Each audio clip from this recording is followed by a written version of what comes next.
누가복음 21장 우리 34절에서 36절입니다.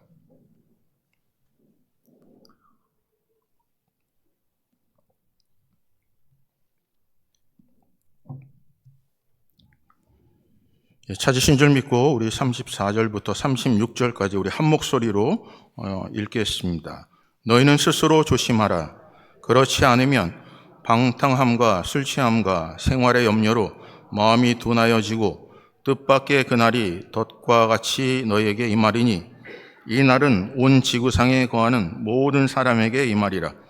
이러므로 너희는 장차 올 이 모든 일을 능히 피하고 인자 앞에 서도록 항상 기도하며 깨어있으라 하시니라. 아멘. 기도하겠습니다. 사랑의 아버지 하나님 고맙습니다.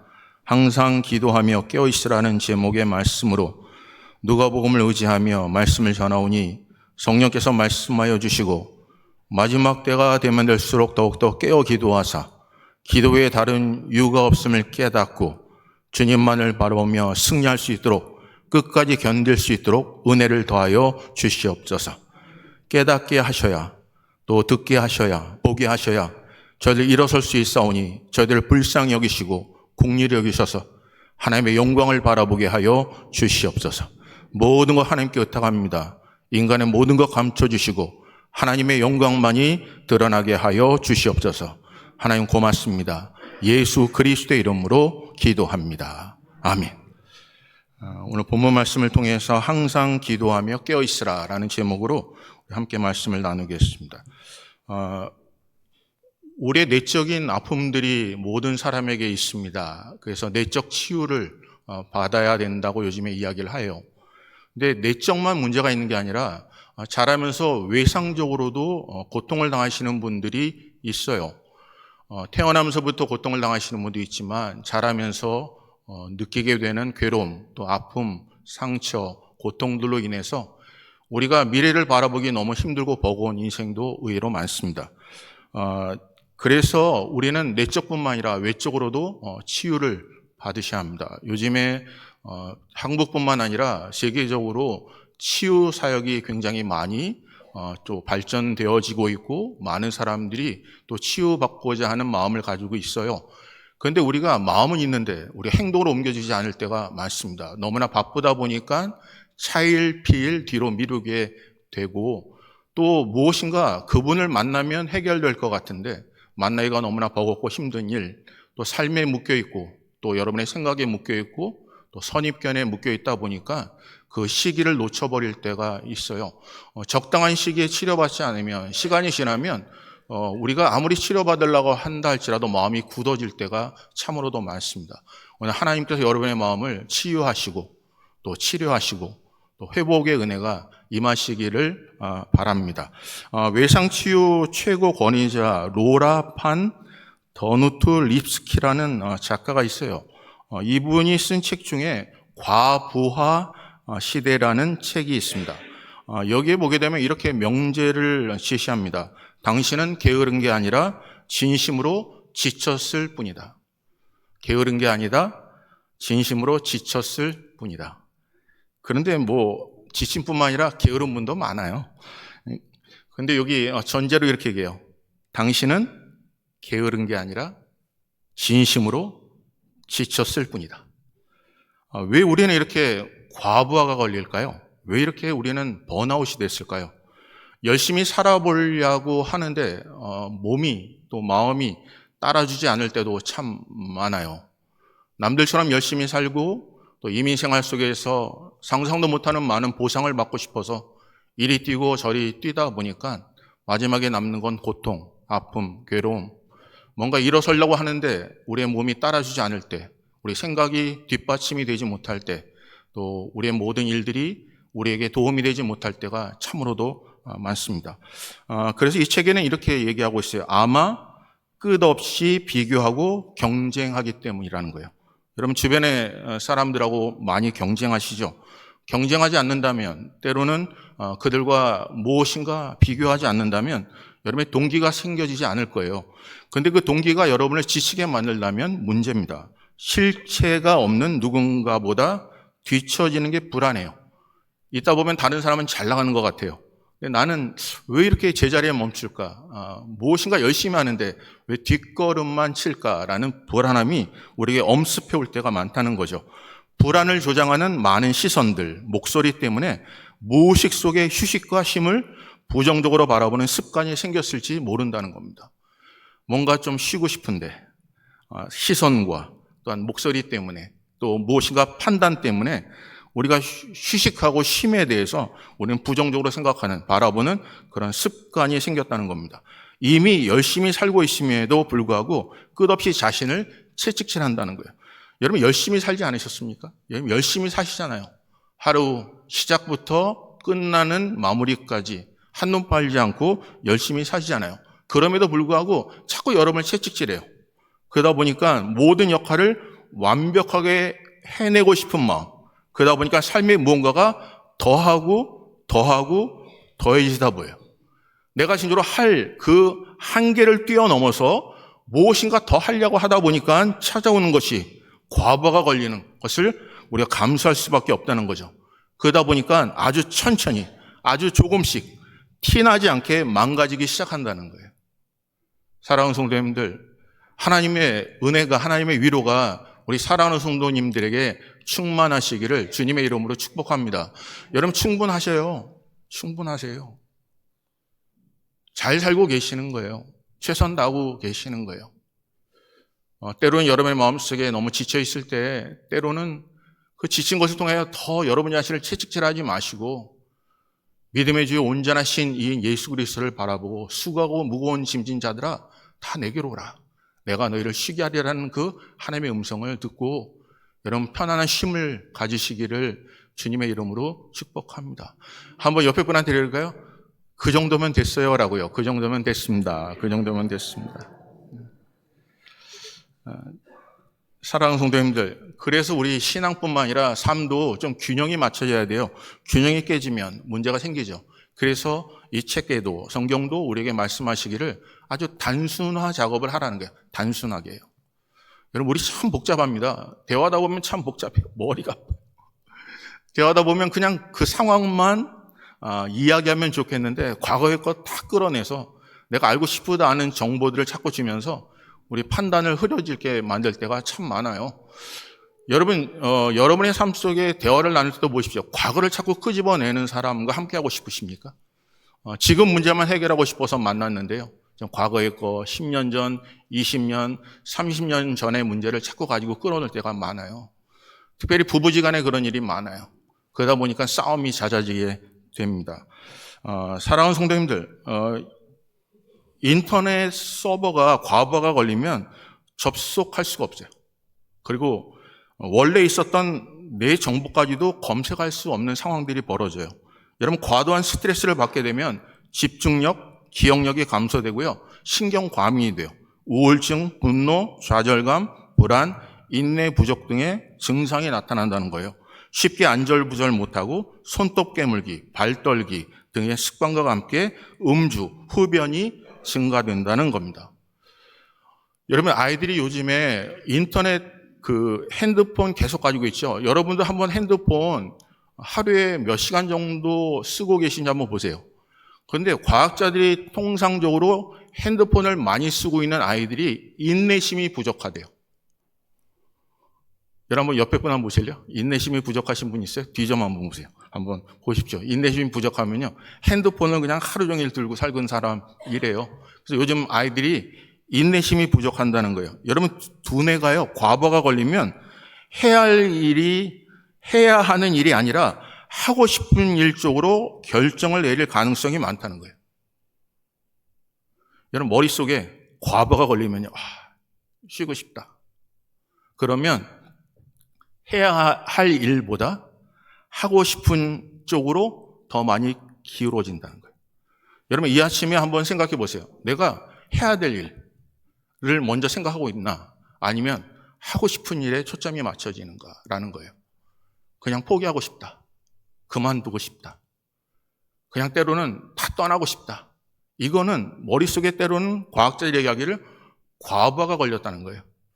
그런데 이 균형을 맞추고 모든 것들이 단순화되기 시작하면서부터 일어나는 현상이 내가 해야 될 일을 찾아서 해야 된다는 거예요.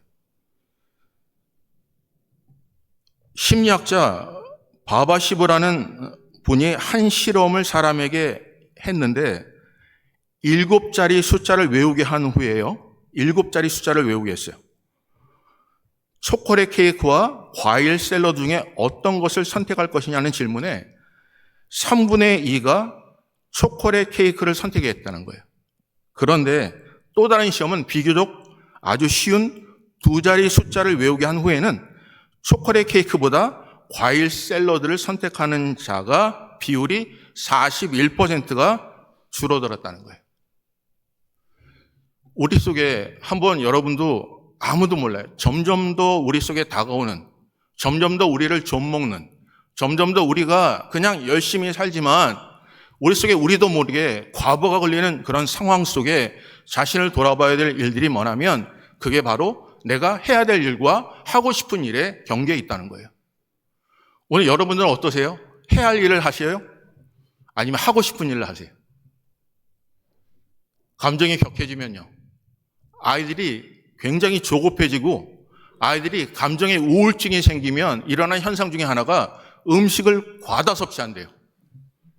오늘 여러분 중에 음식을 막 필요 이상으로 막 섭취하는 분이 있다면 옆에서 야단치지 마시고 이분이 피곤하구나, 지금 머리가 과부하 걸렸구나, 삶이 균형을 잃었구나 라고 생각하고 위로하셔야 돼요. 오늘 본문은 그래서 과부하 걸린 사건들 한번 볼까요? 34절 보겠습니다. 34절 우리 한번 읽어볼까요? 읽습니다. 시작.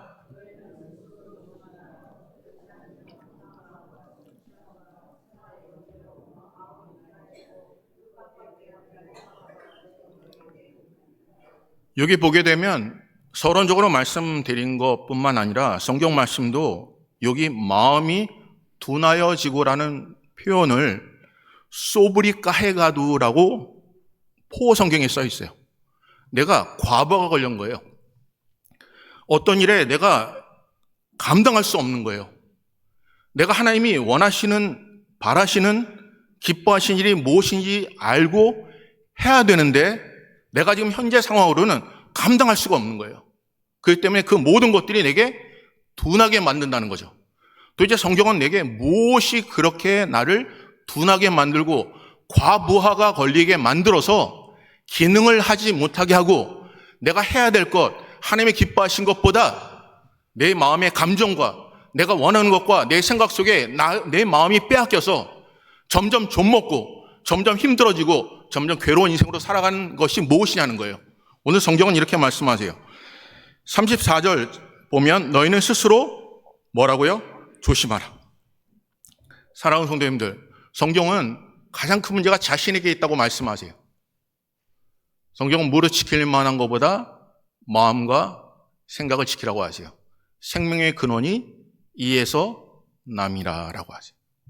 사랑하는 성도님들, 여러분 생명의 근원이 어디서 난다고요? 무릇 지킬 만한 것보다 내 마음을 지키는 거예요. 오늘 여러분의 마음을 지키셔야 합니다. 그런데 오늘 본문은요, 이렇게 말씀하세요. 그렇지 않으면요, 네가 네 자신을 지키지 않으면, 그렇지 않으면 방탕함과 술 취함과 생활의 염려로 마음이 둔하여지고 뜻밖의 그날이 덫과 같이 너에게 임하리라 라고 말씀을 하셔요. 사랑하는 성도님들, 한번 마태복음 24장 41절 한번 볼까요? 42절. 마태복음 24장 42절입니다. 앞에 보시면 돼요. 함께 읽어볼까요? 읽습니다. 시작.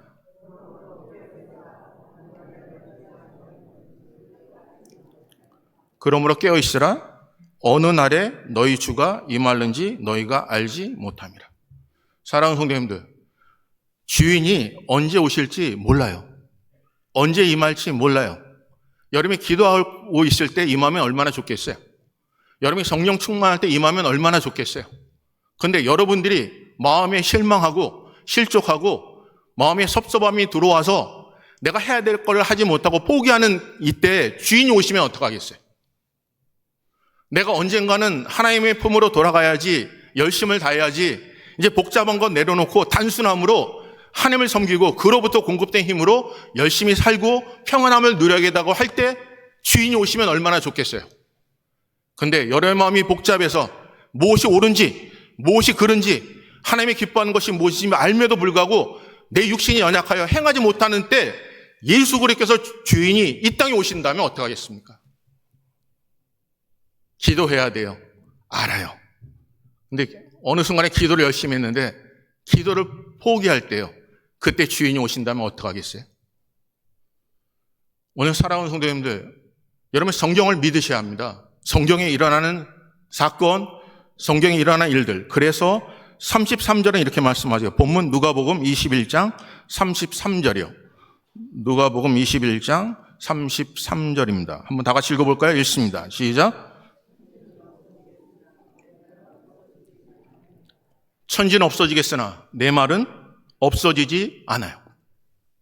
그 말씀 그대로 이루십니다.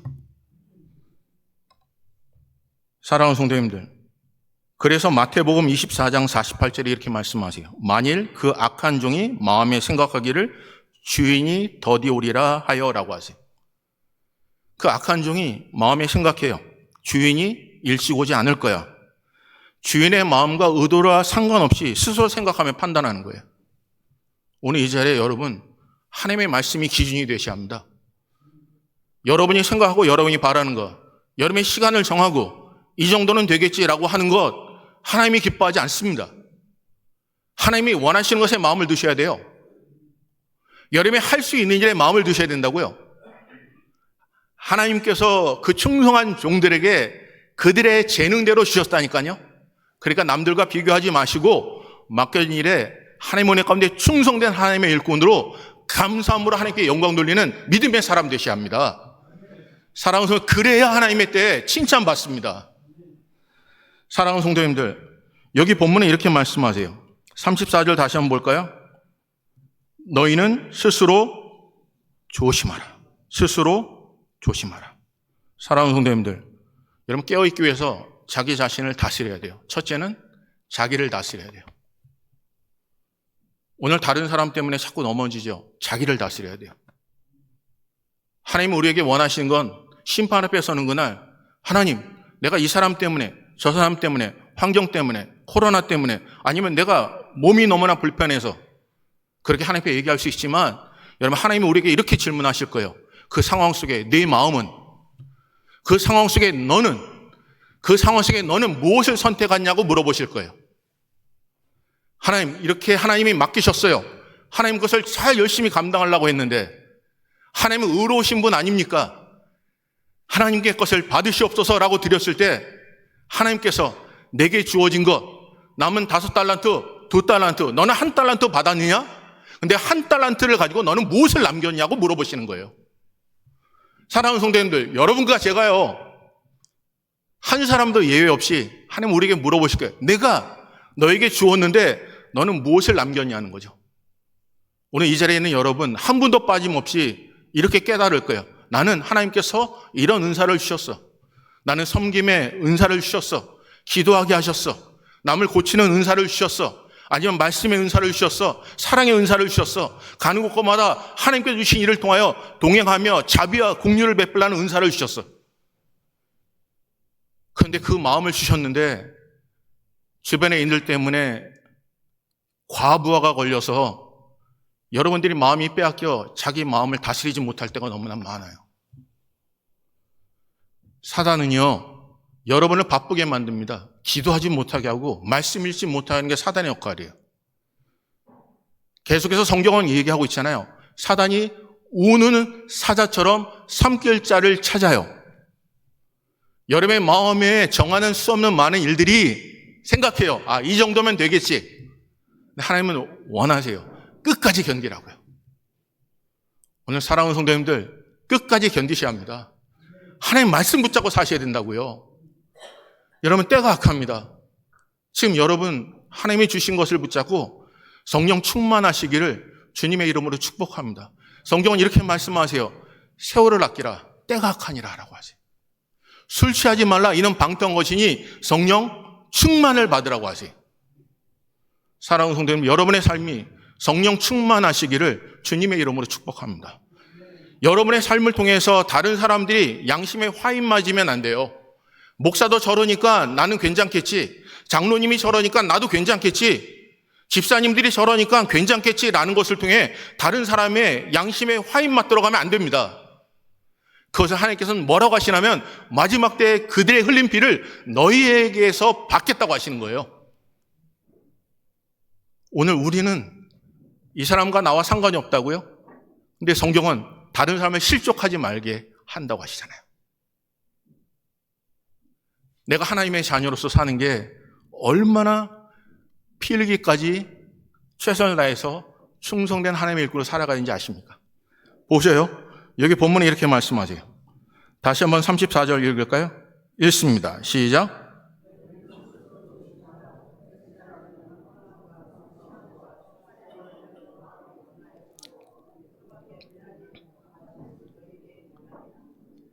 첫째는 마음을 다스리는 거예요. 자기를요. 그래서 스스로 조심하라는 거예요. 조심하라는 의미는 어떤 일에 대해서 몰두하는 것으로 이웃과 자신이 실족치 않도록 항상 자신을 살피는데 전력을 다하라는 거예요. 옆에 분 보면서 이 사람은 이러니까 이 사람도 이랬으니까 라는 것을 통해서 자신을 조심하라는 거예요. 스스로. 이분이 안 했으니까 나도 안 해도 되겠지라는 것으로 조심하라는 거예요. 예수님께서는 나를 본받으러 가시잖아요. 사도 바울도 마찬가지고요. 내가 이렇게 한 것처럼 너희들도 하라고 하시잖아요. 내가 어디로 가든지 너와 함께 하시겠다고 하시잖아요. 사랑하는 성도님들, 하나님을 믿으셔야 합니다. 하나님을 아셔야 된다고요. 여기 본문은 방탕이라는 단어가 나오죠. 여기 방탕함과 이 방탕함은요, 문란하고 지저분한 삶을 사는 것 의미뿐만 아니라 낭비와 허비하는 것을 얘기해요. 시간을 허비해요. 똑같이 시간이 24시간 주어졌어요. 하지만 결과는 다릅니다. 여러분의 똑같은 일들이 주어졌어요. 하지만 하나님 앞에 서는 그날 칭찬받는 자와 칭찬받지 않는 자가 있습니다. 마태복음에 성경 말씀하시기를 두 사람이 함께 침대에 눕습니다. 하지만 한 사람은 올림을 받고 한 사람은 남임을 받는 역사가 일어납니다. 함께 똑같은 장소에 누웠어요. 함께 똑같은 장소에서 일을 합니다. 밭을 갑니다. 한 사람은 올림을 받고 한 사람은 남임을 받는다는 거죠. 그런데 남겨진 자들은 요한교실에게 뭐라고 얘기하냐면 내가 죽고 싶어도 죽지 못하는 그런 고통이 임한다는 거예요. 여러분의 선택입니다. 성경의 말씀이에요. 전염병이 심하게 세상을 흩고 지나갔고 또 지나갈 것입니다. 코로나 시대 속에 우리는 하나님께 살리셨습니다.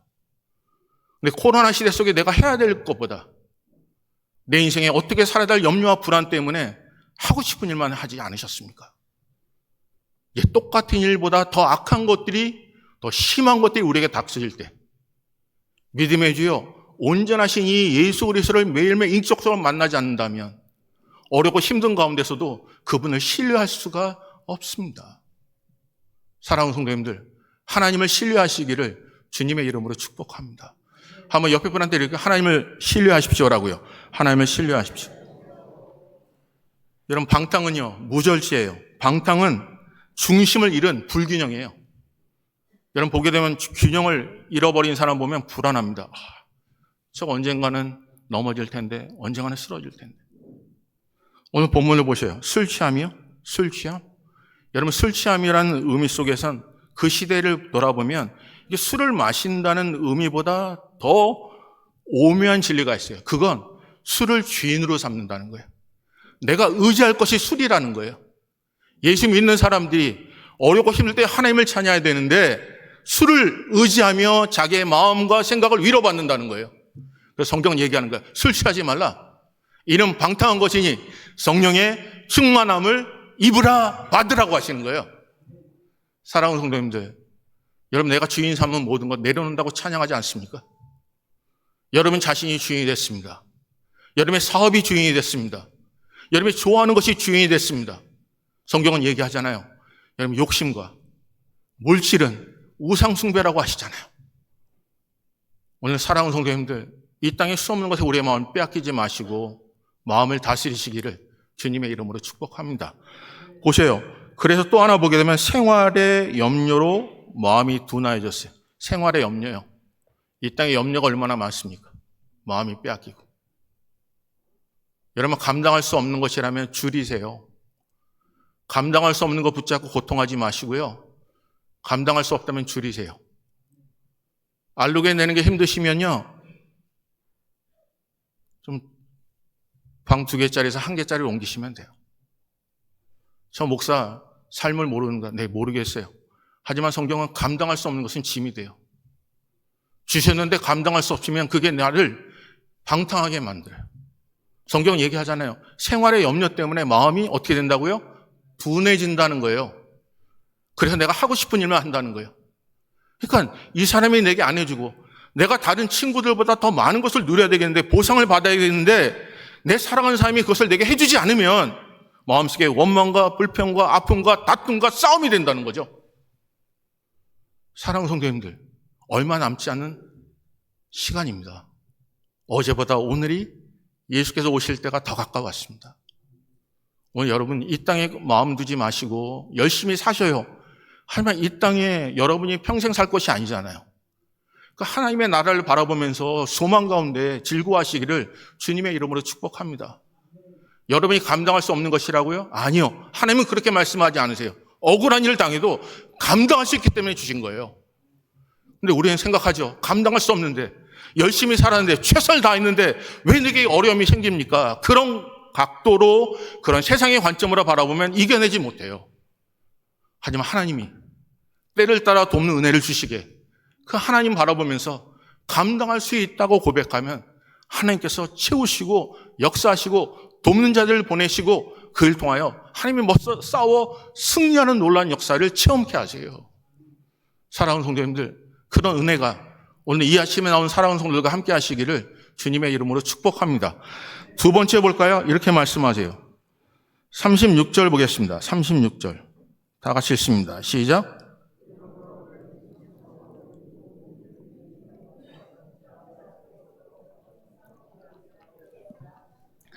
여기 이렇게 말씀하세요. 인자 앞에서요. 두 번째는 인자 앞에서 하셔야 돼요. 하나님 앞에서요. 오늘 우리가 예배당에 나와 우리는 많은 걸 생각해요. 내가 그동안 힘들고 어렵고 죄도 많이 졌고 하나님 내 삶을 회복해 주세요. 강건하게 해주세요. 지치지 않도록 은혜를 주세요. 그렇게 기도했을 겁니다. 여러분도 저도. 하지만 여러분 지치지 않는 마음으로 일주일 또 뭘 하려고 사시려고 그러세요? 돌아와서 똑같이 얘기할 거 아닙니까? 일주일 동안 죄를 범했습니다. 용서해 주시옵소서. 하나님 나를 회복하여 주시옵소서. 그 힘을 가지고 세상에 나가서는 무엇 붙잡고 사시겠습니까? 하나님 지혜와 총명을 허락하여 주세요. 그럼 머릿속에 떠오르는 수없는 것들이 남들과 비교하며 살았고 남을 판단하며 살았다면 여러분 하나님께서 그 회복해 주신 힘 붙잡고 일주일에 나가서 이것저것 판단하며 사시지 않겠습니까? 예배는 회복보다 더 중요한 게 있습니다. 예배는 하나님 앞에서입니다. 하나님 앞에서. 하나님 앞에서 내 자신을 들추는 거예요. 사람이 아니라 하나님 앞에서 죄가 없으신 그분께서 나를 완벽하게 만드신 그분, 나를 포기하지 않으신 그분 앞에 내 자신을 하나님께 비치는 거예요. 하나님, 이렇게 일주일 동안 돌아보니 이렇게 힘든 인생, 나를 건져주신 거 고맙습니다 라고 감사로 제사를 드리는 거예요. 성경의 모든 사건들을 보면 이런 사람들을 죽이셨는데, 이런 사람을 돌로 치셨는데, 이런 사람들을 하나님께서는 끝없이 이야기하시기를 네가 울부짖을 때 나는 듣지 않겠고 네가 나를 쳐다볼 때 내가 등을 돌리겠다고 하는 그 말씀을 내 삶에 비춰보니 와, 나도 돌에 맞을 수밖에 없는 존재였구나. 이렇게 울부짖어도 하나님이 듣지 않을 수밖에 없는 죄를 범했구나. 그래서 하나님 앞에 서는 거예요. 하나님, 모든 거 하나님이 돌보시고 인도하심 때문에 내가 이 자리에 있습니다 라고 하나님의 영광을 돌리는 거예요. 그게 예배가 돼야 세상으로 돌아갈 때 하나님의 위대하심을 찬양하게 되는 겁니다. 사랑하는 성도님들, 하나님은요 교만한 자를 버리세요. 하나님은 겸손한 자를 쓰세요. 자기의 생각대로 하는 자를 하나님께서 버리세요. 하나님은 하나님의 생각에 먼저 그의 나라와 그의 의를 구하는 자에게 하나님께서 함께 하세요. 오늘 사랑하는 성도님들, 하나님을 존귀히 여기시기를 주님의 이름으로 축복합니다. 하나님을 존귀하게 여기셔야 돼요. 하나님이 지금 나를 보고 계시고 머리부터 발까지 내 생각과 내 마음의 계획이 무엇인지를 아시는 그 하나님. 근데 나를 죽이시는 게 아니라 내가 너를 사랑한다 하는 말씀을 통해 이런 감격의 눈물이 있어야 합니다. 하나님, 내가 일생을 살아보면서 내 인생이 하나님 앞에 다가가면 평안함을 얻게 되는데 하나님을 찾지 못하고 자꾸 비교함으로 내게 주어진 일에 이렇게 살아야 되고 내 자신을 끝없이 과부하 속에서 내가 정말 해야 될 일을 무엇인지 알면도 불구하고 내가 생각이 짧고 힘들어 내가 하고 싶은 일만 하는 내 인생, 그래도 하나님은 그럼에도 불구하고 우리를 끝까지 사랑하신 그 하나님 앞에 내가 여기 있습니다, 나를 사용하시옵소서라고 고백하는 믿음의 사람으로 세상에 나가야 합니다. 하나님이 여러분을 들어 쓰시길 원하시기에 하나님, 부족하고 연약하지만 내가 여기 있습니다, 하나님의 뜻대로 사용하여 주시옵소서라고 그분께 맡기는 삶이 하나님의 은혜 가운데 하나님을 신뢰하고 하나님을 믿는 하나님의 대장부가 될 수 있는 것입니다. 마른 뼈다귀가 할지라도 하나님은 군대가 되게 하시고 수없는 많은 사람 중에 우리를 택하여 주시사 자은여 삼아 주신 것은 다른 게 아닙니다. 오늘 성경에 항상 기도하며 깨었길 원하세요. 여러분, 여러분의 마음을 다스리시고 두 번째 말씀드린 것처럼 오늘 본문에 있는 것처럼 여러분의 삶 속에 정말 인자 앞에서 온전히 서시기를 주님의 이름으로 축복합니다. 교회가 어떤 일을 행할 때 하나님 앞에 하시면 돼요. 하나님 앞에서. 하나님 앞에서. 우리 한번 옆에 분한테 하나님 앞에서 행하십시오라고요. 하나님 앞에서 행하시기를 바랍니다. 여기 마지막 볼까요? 여기 보게 되면 아끼라 하세요. 세월을 아끼라고 하시거든요. 여러분, 세월을 아끼라고 하는데 아끼라는 의미는 다른 게 아니에요. 값을 지불하고 되찾아오라는 거예요. 여러분, 가만히 앉아서 사과 떨어지길 마시고 값을 지불해야 합니다. 우리를 속량하신 이가 예수 그리스도시잖아요. 값을 지불하셨어요. 그의 몸을 죽이셨어요. 그리고 그것을 사셨어요. 자녀 삼아 주셨어요. 오늘 여러분은 무엇을 지불하고 계십니까? 여러분 마음을 다스리시고 여러분 자신을 처소시 복종하는데 그만큼 여러분이 값을 지불하고 있습니까? 피 흘리기까지 싸워 여러분 이기고 계십니까? 자기를 부인하고 주를 따르고 계십니까? 여러분, 하나님의 사랑하심을 붙잡고 여러분 끝까지 승리하는 예배자로 서시기를 주님의 이름으로 축복합니다. 우리 나를 사랑하는 주님, 우리 한번 찬양할까요? 나를 사랑하는 주님, 하나님 얼마나 우리를 사랑하시는지 한번 찬양하겠습니다.